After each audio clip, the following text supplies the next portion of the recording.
Bonjour tout le monde, ladies and gentlemen. Welcome to today's seminar presenting, among others, the new Global Entrepreneurship Monitor report for Luxembourg. Thank you, Stéphanie Damger, Director of the House of Entrepreneurship, for hosting the event. Thank you to the Chamber of Commerce and to the Ministry of Economics for their support of this project from the beginning. As a Director General of Statistical Institute, I know that public statistics tell a story, but that story is too often written in big aggregates. GDP, productivity, employment. These numbers are powerful. They shape how we think about growth policy and society, but they also have limits. Those aggregates, they smooth reality. They hide some movements, some of its many determinants. We know that the engine of an economy lies in innovation, in entrepreneurship, people taking risks and creating new opportunities. And this brings me, of course, this week, this brings me to the Nobel Prize in Economics. This year it was awarded, among others, Philippe Aghion, a leading thinker on innovation and growth. His work has transformed how we understand economic dynamics. And Aghion shows that growth is not a steady line, it's a process of creative destruction. Old ideas give way to new ones, established players are challenged by new entrepreneurs. And the economy moves forward when they allow and encourage this constant. So for public statistics, this means that we cannot fully understand growth if we only look at totals and averages. We must also look at the microdynamics. Who is innovating? Who is starting a new business? What obstacles stand in the way? So this is why the Global Entrepreneurship GEM matters so much. GEM provides something traditional statistics don't always capture. Closer, more human view on the economy. And instead of focusing on a few large players, which are important in Luxembourg, but instead of focusing only on them or on national averages, GEM listens to many individual entrepreneurs. It looks at their ambitions, their perceptions, their barriers. It measures the pulse of entrepreneurship. And for Luxembourg as well, this perspective is essential. We have an open economy, a dynamic economy, a small country. Luxembourg is a small country that moves fast, but also that depends a lot on agility, innovation, and global connections. And entrepreneurs are at the center of this story. They create jobs, they bring new ideas to the market and keep the economy flexible. And by understanding what drives or hinders them, we gain insights into where growth will come from tomorrow, and which should shape strategies and policies. And that is what GEM brings to the table. So today, as we open this presentation of the new GEM report for Luxembourg, I invite you to see it as more than only numbers. It is like a window into the future of our economy. With this, I will give the floor to a short online meeting. From the Global GEM team, I give the floor to Eileen Jonesco. Thomas.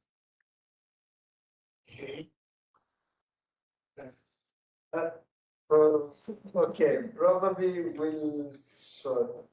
give the word to Stéphanie Damger for a few words before. Okay. Thank you. Donc, bienvenue, mesdames et messieurs, chers partenaires. Voilà, ça va être en français de mon côté. Je me serai présenté aussi de Luxembourg, la diversité qu'on a ici. Donc, ça a l'air plaisir de vous accueillir ici dans le bâtiment de la House of Entrepreneurship pour le lancement de la nouvelle édition du Global Entrepreneurship Monitor. Donc, chaque année, le GEM, comme on vient de dire, nous offre un regard unique sur la dynamique entrepreneuriale. Donc, il ne s'agit pas seulement de chiffres, comme on vient déjà d'entendre. Il éclaire l'esprit d'entreprise, les tendances émergentes et les défis à relever.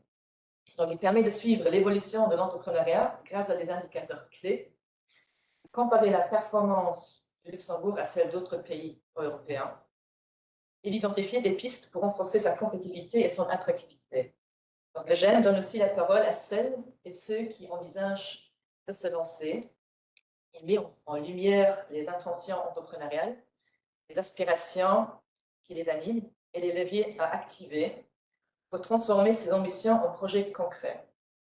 Ce partenariat a maintenant de plus de 10 ans autour du GEM entre la Chambre de commerce, la Entrepreneurship, le ministère de l'économie et STATEC Research constitue un pilier essentiel pour mieux comprendre et soutenir l'entrepreneuriat au Luxembourg. En tant que guichet unique dédié aux entrepreneurs, nous, ici, nous utilisons ces données pour mieux comprendre les réalités du terrain, anticiper les évolutions et ajuster aussi nos actions et nos services et renforcer l'impact de nos initiatives et de nos programmes. Donc, les résultats de cette année mettent en lumière plusieurs tendances clés: un nouveau record d'intention entrepreneuriale, une baisse marquée de la peur de l'échec, mais aussi des attentes de croissance plus prudentes. Le rapport souligne l'engagement croissant des entrepreneurs en matière de durabilité, la forte sensibilité aux enjeux liés à l'intelligence artificielle, ainsi que des disparités persistantes entre les genres. Ces éléments vous seront bientôt présentés, je ne vais pas aller trop en détail, dans un instant par les collègues justement du STATEC. Donc, le GEM identifie également des besoins concrets: renforcer la confiance en soi, simplifier les démarches administratives, faciliter l'accès au financement. Tant de défis fréquemment évoqués par les entrepreneurs, qu'ils soient résidents ou non résidents, et autant de thématiques sur lesquelles la House of Entrepreneurship est pleinement mobilisée. À travers ses services, ses programmes d'accompagnement et ses actions de sensibilisation. De mon côté, je tiens encore à remercier chaleureusement tous ceux qui contribuent à ce travail collectif, ainsi que vous tous, votre présence aujourd'hui. Et ensemble, faisant justement de ces enseignements un moteur de croissance, d'innovation et de réussite pour tous nos entrepreneurs.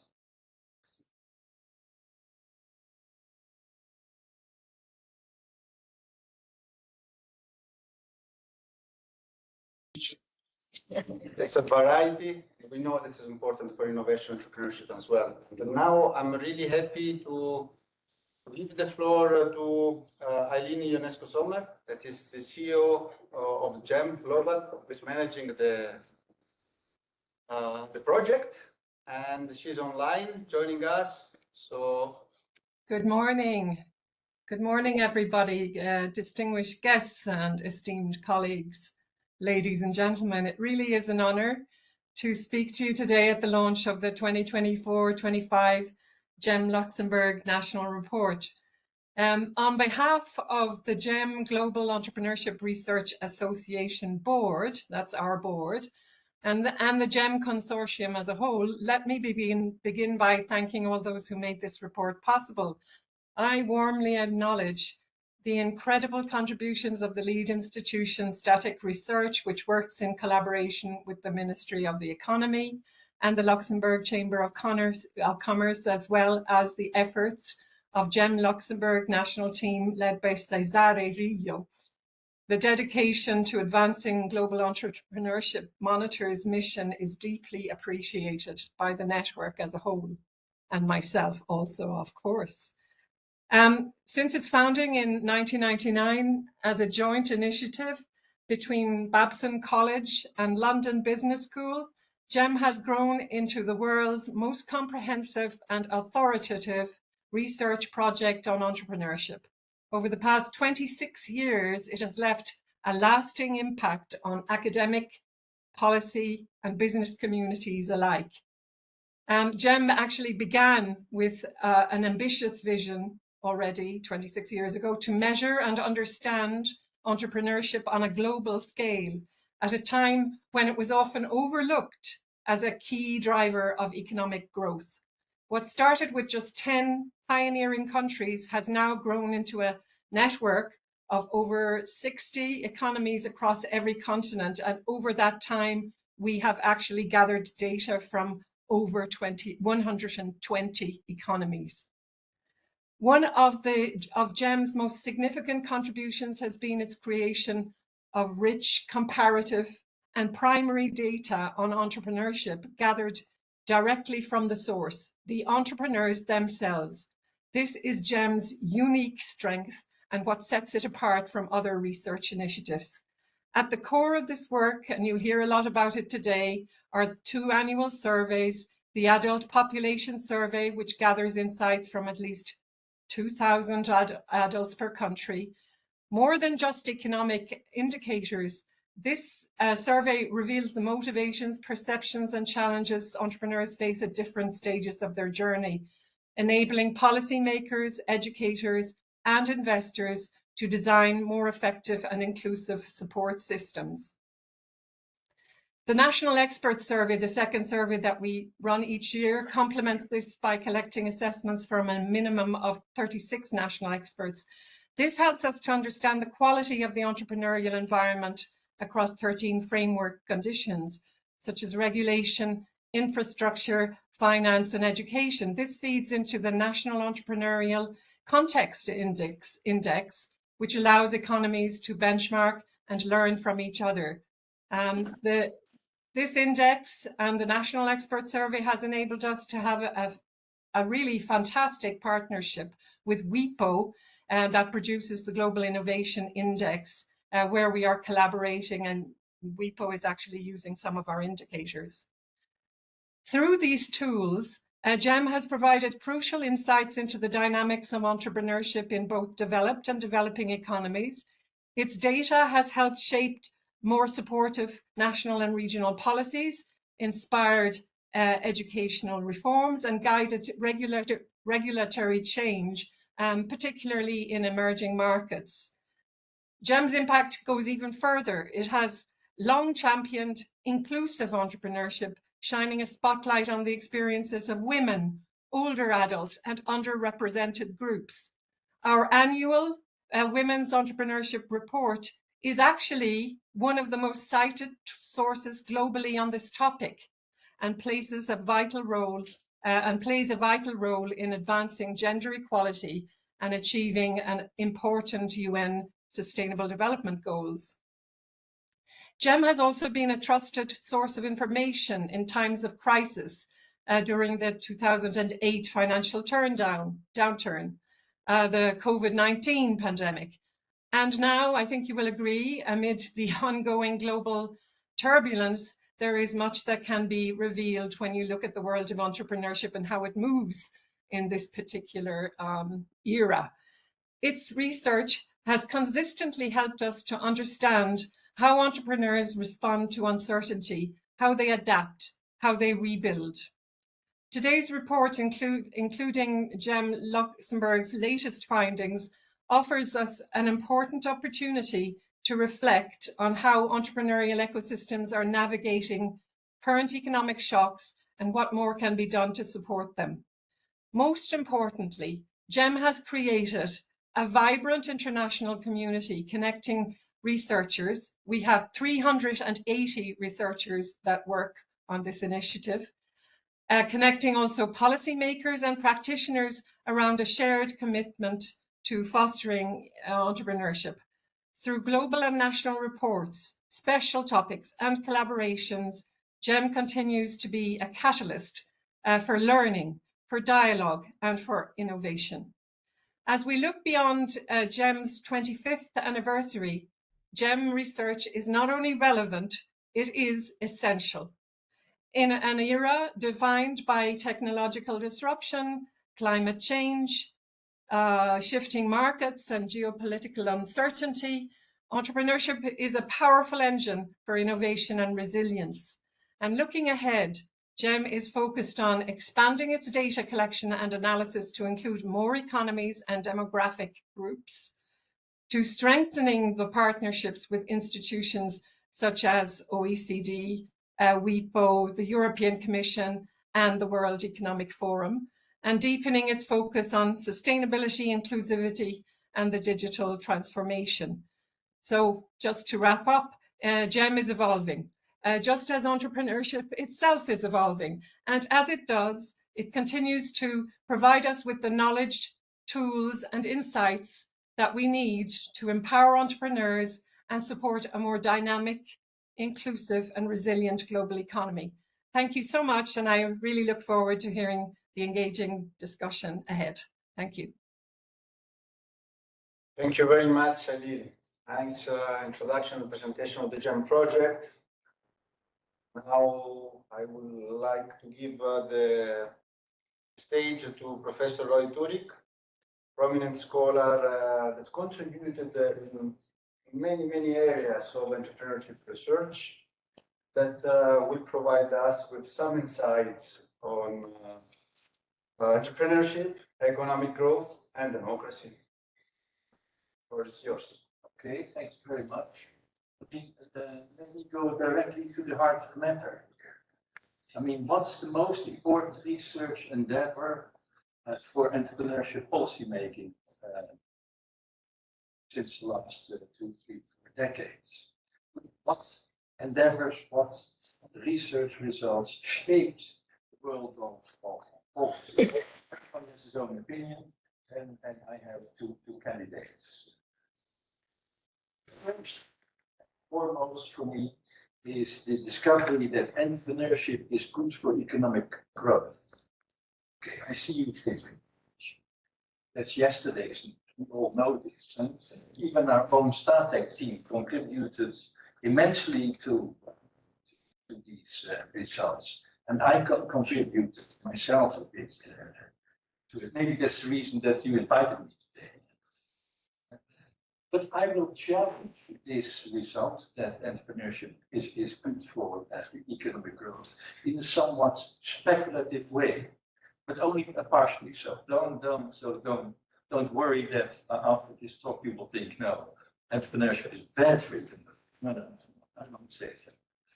So, and I will also point at important tasks for policymakers and even politicians, and certainly for STATEC, and for the entire GEM organization. At the end of my talk, let me first turn to the stylized fact that entrepreneurship is good for economic growth. That's not obvious. Certainly not obvious.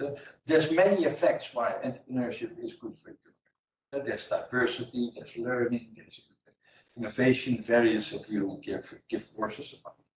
But there's also counter effects. If there's economic growth, wage rates goes up, and then opportunity costs for entrepreneurship. So why would you become an entrepreneur if large firms, etc.? Okay. And then secondly, there's the hardcore macroeconomists, the total factor productivity, boys and girls, the endogenous growth, boys and girls. They are not really interested.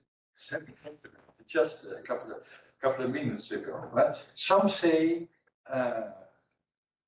from this world entrepreneurship, that is business owners, they're all different. And this diversity, we put this away in the residual statistical component of our models. Okay, maybe, but that diversity is also a source of creativity and growth. That is not entirely absorbed by the world of the macroeconomists. You cited the Nobel.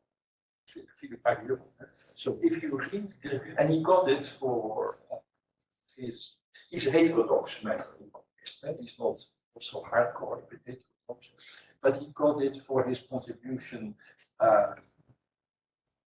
innovation for economic growth.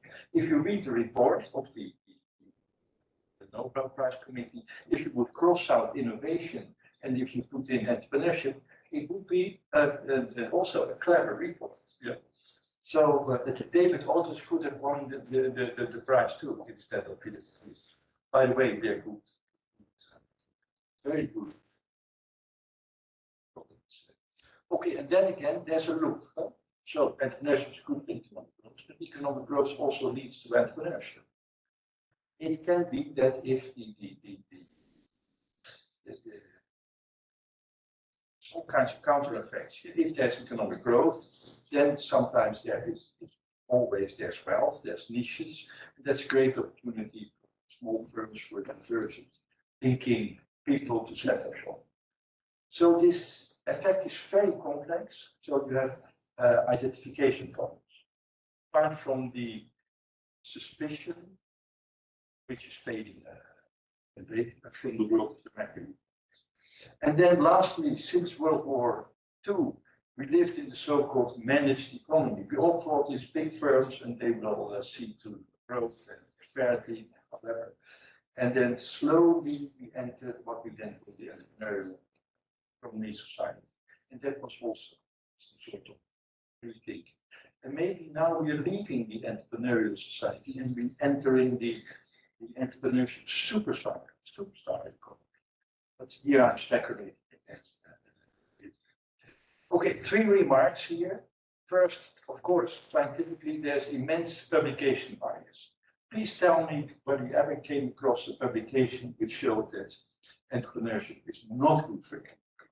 There must be studies out there, but they didn't send them to journals, publication bias.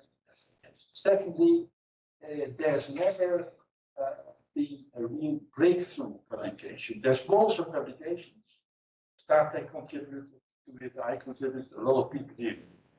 But the real, this is it, publication never happens. And this is it, publication would then be the merger of the entrepreneurship people and the macro people. It never happened. It's maybe an incident, so that's the plan. Third remark, this gave immense influence on the world of policy. But usually scientific papers do not really point that you should aim at this point policy, that policy, but it gave policymakers immense stimulus since. So taken together, walls of research showing that entrepreneurship is good for economic growth, no matter what kind of definition of entrepreneurship, no matter what kind of. But there's one weakness. Does this relation always happen? I mean, there's a context effect. And one of the fascinating contexts is, does it always work in all phases of democracy? And I will return to this later because I'm really fascinated by the role of democracy in the relation between entrepreneurship and economy. What's the second most outstanding research result which shaped the world of entrepreneurship policy?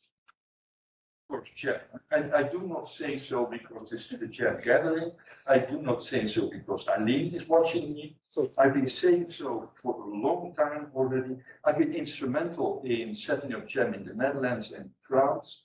I was there in Sweden when Paul Reynolds, I mean, let's say, one of the archfathers of GEM, when they gave him the famous prize, I carried the suitcase. I went to fetch bottles of Coca-Cola for him.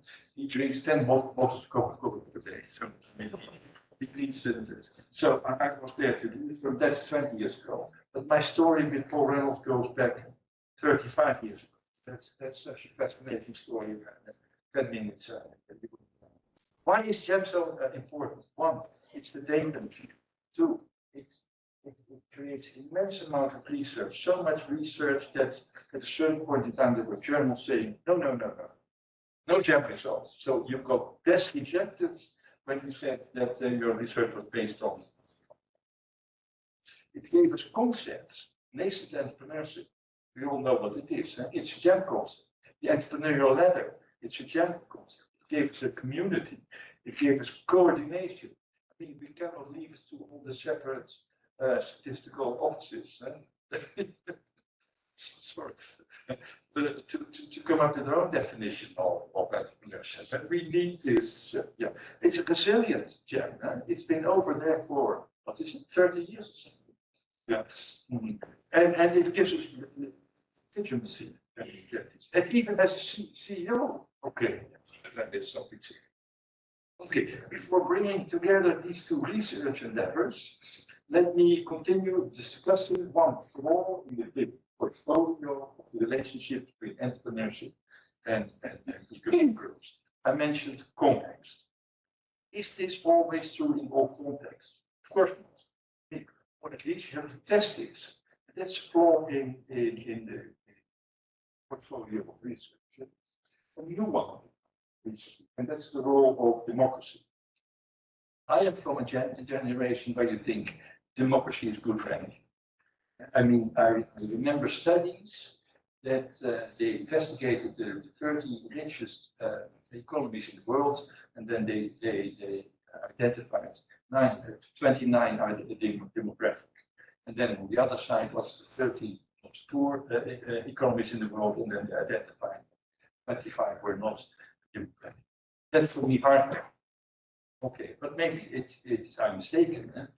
Is the world changing? Look at China. Very successful. It's democratic. Look at Singapore, Rwanda, Bolivia. I mean, what's the fate of Hungary? What's the fate of the United States? If big capitalism takes over from democracy, yeah, will they? Of course, they will survive, but will it still be immensely economically successful?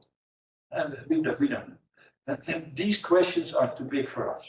We are just simple entrepreneurship scholars and simple policy makers. These questions are too big, but we can connect these big questions to our terrain, expertise, responsibilities, and infrastructure. Let's go back to the model I was talking about. Yeah. I'm not talking about the model. I will not, but this is what I talked about just now. This is behind the model and behind all the reasonings. And if you want to research it, then this is maybe a starting point. There's other starting point, but at least I want to show you there is a starting point. And then it all boils down to identification. Can we identify all the errors? I don't know yet. I mean, several groups in the world are working on this. Not because of entrepreneurship, because of democracy. I myself am working too, and I know it's doable. There's data, there is a model, and where there's one model, there might be several models. And there's idiots like me who think, oh, yeah, maybe we can solve this problem. Because it's all about identification. Okay, but models and looking for average results, like here, are just one way to develop results. Qualitative analysis is a different one. How did entrepreneurship develop in the Baltic states after they became independent? That's not it, that's a story. What happened to the Netherlands when it became dramatically entrepreneurial in the 1980s? That's a story. What happened to entrepreneurship in highly indebted European countries after the Euro crisis, etc. These are stories. These are complementary to analysis like this. GEM has the emphasis on infrastructure because it's representative of the country. STATEC, despite this, but it has an immense influence, has the means to organize this. And what is then this? This is the triangle. And this triangle ties in with another dream I have. Okay, let me talk about my dream. And the dream is the future of Europe. Europe has old friends, which are now slowly disappearing. Europe has new enemies, which are appearing. I will not talk about this one. This is political, this is economic consequences, it has no meaning for today.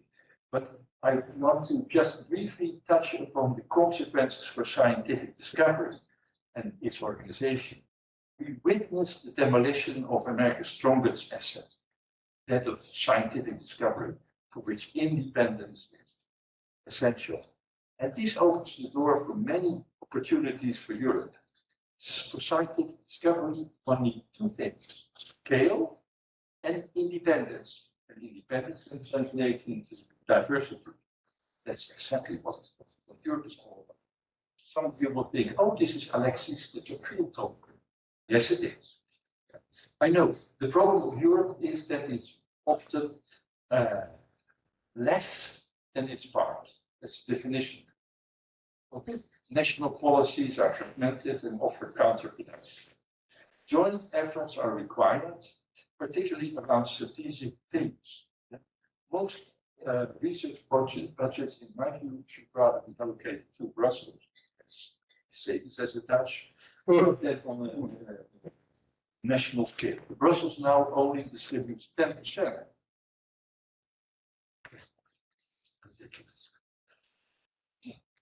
Europe may become a scientific and invention powerhouse, and maybe then later also an innovation powerhouse with economic and political climate. Yeah? This is called soft power. That's totally in line with Europe's democratic tradition. I really think the role of entrepreneurship cannot be compared to that of climate change or the entire world of personal and public health. No, but we can set an example. We have a model, yeah, maybe not the best one, because when there's one model, there's more models. We have data, we have documentation, we have this today, we have attention, we have the house of entrepreneurship, we have a combination probably of quantitative and qualitative research, we have European framework programs. Most importantly, we have the diversity of Europe and also a platform framework. Okay, yeah. I do not want to play a central role, certainly not. Yeah, that's for young people. I can have something.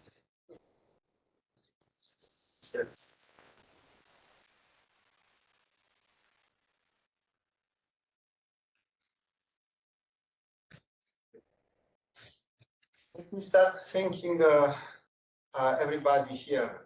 So I think I'm in the privileged position to have together data producer, policymakers, research, people on the field. This is quite unique sweet spot. And with this, I would like to share with you the main results of the Luxembourg Global Entrepreneurship Monitor 24-25. As said before, this is a collective work co-authored with Chiara Peroni, Maxime. Behind there is the work of many other people that works and produced these insights. So just to give you an idea what will be this discussion about, why entrepreneurship? We understood it. Why is this so important? What is the project? Eileen already provided a really good oversight of this. Measuring of entrepreneurship. As said before, we don't share common measures. It's difficult to progress. And most important, the entrepreneurial intensity in Luxembourg, the environment of the ecosystem, and who are the entrepreneurs in Luxembourg, barriers, enablers that entrepreneurs face the country, and of course, sustainability, sustainable entrepreneurship, and artificial intelligence and cross-border. You see, it's a lot of topics for a report of more than 150 pages. So let me unpack some key aspects of the report and invite you for more details to go to the report that will be published soon. So entrepreneurship, economic growth. Thank you for the provocative words of Roy about the link of growth and entrepreneurship. That invite us to work more on this topic. And then the important thing is innovation, Agion, the competition in the market. That is a key motor, a key engine for growth, and the social and environmental community impact may have. GEM, big project around for many times that helps and allowed us to compare countries over time and across countries. This is provide us as a benchmark and is well recognized in academia, in the policymaker, and used by many international bodies. In Luxembourg, we started more than 10 years ago with the work of several players, and the House of Entrepreneurship was always with us with this work, and the Ministry of Economy, and the university at the beginning, and STATEC was always making this stuff. Okay, measuring entrepreneurship. The entrepreneurship is as a process. There are people who have the intention to start a business, people who are starting a business, people who are young entrepreneurs that are running a business for less than 42 months, and then eventually, if they survive, they turn to be established entrepreneurs. The flagship indicator of GEM is the TA, Total Early Stage Entrepreneurship Activity, that is combining together the nascent and the new entrepreneurs. Why this is because they give it's the more up-to-date indicator of the entrepreneurship, how this is moving, how things are going on. This is why they are so important. But at the same time, all the different steps plays a major role in entrepreneurship. Okay, so how Luxembourg is doing compared with Europe? Because we can compare, we have common definition, common data set, and we can compare across country and over time. Here, I'm showing you the TA rate, the proportion of TA entrepreneurs in the resident population.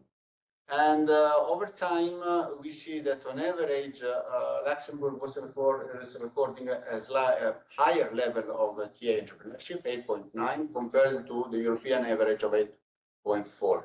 The last 3 years, the value for 2024 for Luxembourg is 9.9 TA rate, compared to the European average of 9.2. This is point estimates, our best estimates. There are some uncertainty behind that, but for simplicity, this is the key figures that we retrieve. And in this way, the figure for this year confirm results of 2023 and confirms the recovery in the entrepreneurial activity that was slowing down during the aftermath of the COVID. These figures shows you on the dots the value of the TA on the previous year, and in the bar, the value of TA for 2024 this year, and shows how Luxembourg ranks compared to the other countries. We observe that TA is for indicator varies quite a lot, ranking from roughly 14% for UK to 2% for Poland. And this may and the Luxembourg is above the average and quite stable compared to the previous year. But it's not only important to see what is happening now in entrepreneurship, it's important for the future as well to understand what are the intentions of the population. And here we observe that in the next 3 years, the proportion of people who intends to start a business is roughly 20% of the entrepreneurs of the population. This is quite promising for the future. Like many people may want to start their own business. But another important is not only the activity, it's important as well the expectation, the feelings, the entrepreneur, what the people are feeling. And we observe that in terms of a fear of failure, this is one of the main barriers that prevents people to engage into the new venture. We observe that 41 of the people who see good business opportunity are not starting a business, even though they see an opportunity. And this year, Luxembourg is recording the lowest value, around 40%, and we are among the lower countries. There are some possible explanation why, because of these figures. We may think to second chance legislation, but Luxembourg is improving on these terms. This is in terms of people who see good opportunities. Now here, it's important to distinguish not all entrepreneurs are the same. And this might explain why it's so difficult to draw a line between growth and entrepreneurship, because entrepreneurs are really different. It's not the same if I'm starting the next IT venture or the next area. And why the reason that motivates the people to start a business. If people are starting a business because out of necessity, because they have no other choices or the opportunity cost is too high, then this might be different. In Luxembourg, we observe that is recording one of the lowest percentage of necessity-driven entrepreneurs. People who are starting the business because jobs are scarce.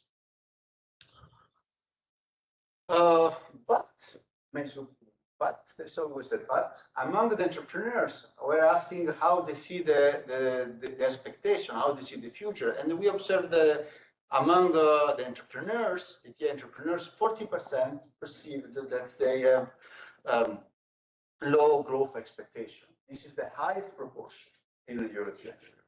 Or maybe our entrepreneurs are perceiving or foreseeing a worse economic outlook, less opportunities for the coming future. Okay, so just understand better who are the entrepreneurs. Now we are going to look among all the entrepreneurs and to understand better their gender, their age, their residence, and their education. So we observed systematically that the proportion of population that are starting a business is among all women. We observed that 6.4 are entrepreneurs, compared to 13.2% among all the men. There is a huge gap. The OECD calls them the missing entrepreneurs, and which are the economic consequences. What if women have the same proportion, have the same likelihood to start a business than men? How many new jobs may be created? How much more work can be created? And so this is important. It's an important aspect, and this is with some fluctuation each year, but it's stable. This gap is there, and in the last year even widened. Entrepreneurship and age. We observe that older cohorts, people aged 54, 55, 65, 64, have on average 7.1%. 7.1% of all people in the older group are starting a business, while younger are much more keen to start a business. In terms of migration, we observed that given that migrants are more keen to start a business, and this is as well quite consistent all over the time, all over the years. And this is another characteristic. What if the migrants, what if the nationals have the same entrepreneurial activity than the migrants? Of course, here there is some correlation. I mean, migrants are not all the same. People who migrate may have a higher risk appetite. They are more keen to start a business. But this is a figure we need to keep always in mind when discussing things. Education. We observe that among all educated people, 12% are starting a business compared to people with lower education. Here, high education is measured as at least holding tertiary education degree. So that our entrepreneurs are more educated. But as I said to you, there are some barriers, and here is what we can probably do. What are the policymakers? Who are the players of the ecosystem? What can they do in order to help entrepreneurs to deploy their new business? Here, I'm showing you the 7 major barriers that entrepreneurs report with us. On top, we observe the biggest one, and we observe that among all TA entrepreneurs, 55% reports to a problem to find affordable office space. But as well, human resources, having the right people, the right price is quite low. It's quite difficult. As well, finding is one problem that entrepreneurs face, and we observe some lowering.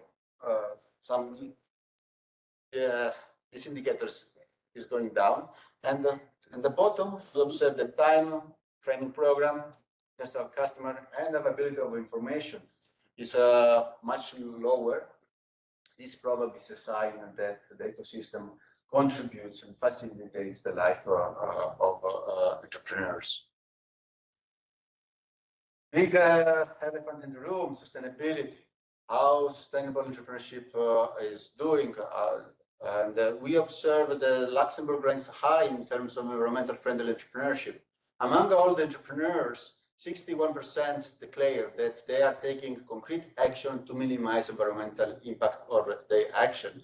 And the Luxembourg ranks pretty high.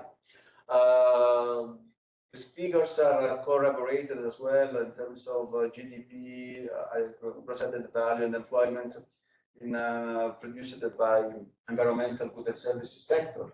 It's quite not negligible.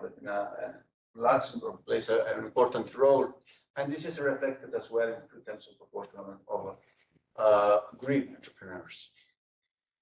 But not only the environmental, as well as the social impact. And here we observe that Luxembourg is ranking at first, while we were 57% of the TI entrepreneurs that are engaging and are maximizing the social impact by they run their business.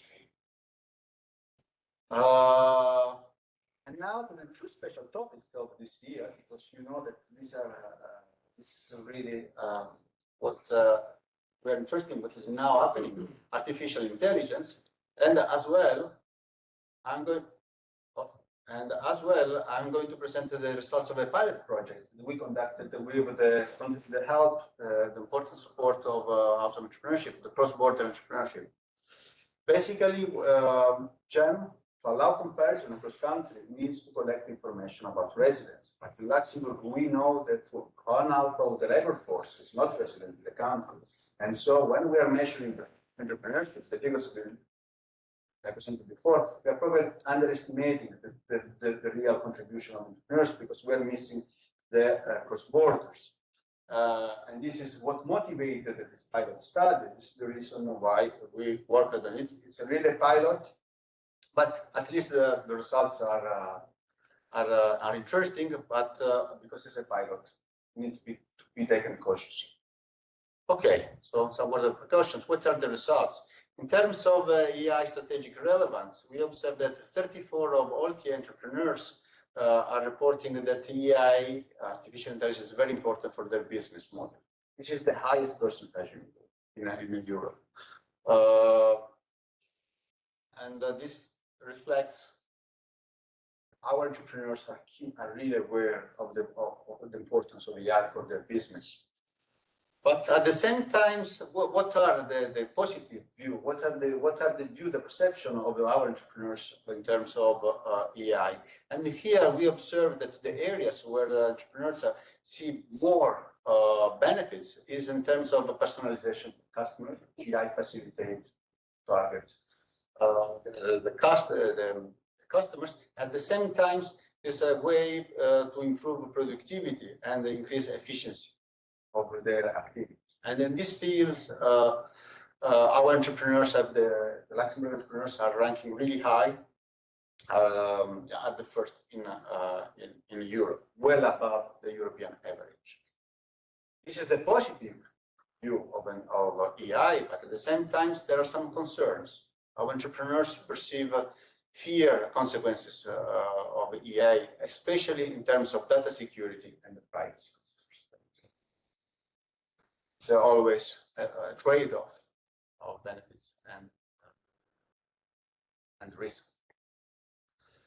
Now some results in terms of the cross-border pilot study, where we were observing the difference in reported obstacles of people who are cross-border and people who are resident. And we observe that there is the lack of office space, funding, and potential customers plays an important role for both entrepreneurs. Sorry. But at the same time, the resident entrepreneurs are more affected by human resource lack of time and training and information. So even though they have identified similar barriers, the intensity that they are feeling something different. And this is something that probably people who are working in the field may resonate. Okay, so that was the special topics for this year, but what will be next year? This is I'm preparing for the future as well. Special topics we are going to touch next year is going to be about trade and tariffs. And we will deep further in terms of source of financing for entrepreneurs. Let me wrap up the main takeaways. Entrepreneurial intention at every stage are growing in 2024, but yet the expectation of growth for the future are weak. Luxembourg entrepreneurs are opportunity-driven, innovative, and they're strongly committed with sustainability and AI. There is still a significant gender and social demographic gaps that is at the same time a problem, but I see as well as an opportunity we can work on. Overall, it's generally easy to start a business in Luxembourg, but office space and human resources remain main barriers. Cross-border and the residents have similar barriers. So it's the problem of the issues are about the Luxembourg ecosystem. For more results, more details, methodological section, comparison, please refer to 150 pages. And with this, thank you, and I leave you with the beautiful infographics prepared by colleagues to communicate our main results. Thank you.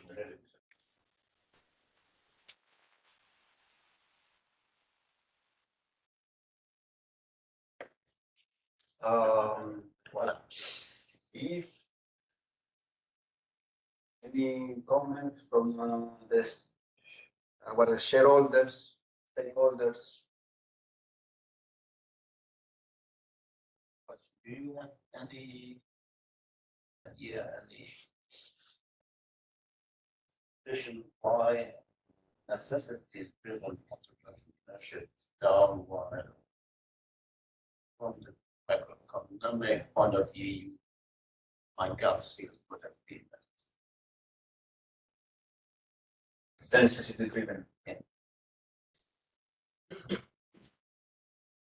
The situation in the labor market definitely playing a role, and the opportunity cost is as well. Many distinction between if you are driven by necessity or because you spot an opportunity or you want to engage social activities that we probably explain. I'm confident. Yes, well, yes, the people of course is lagging. Yes, our country was increasing steadily. Here it's falling, yes, it increased a lot from the country. Is effective. This is how this has to be. Especially our increasing which goes to low inflation.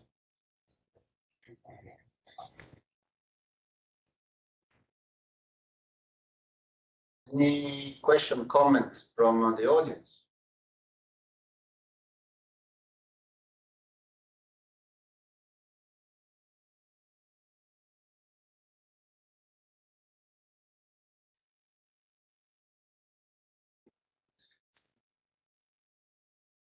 I would be really happy to invite you to have a toast with us and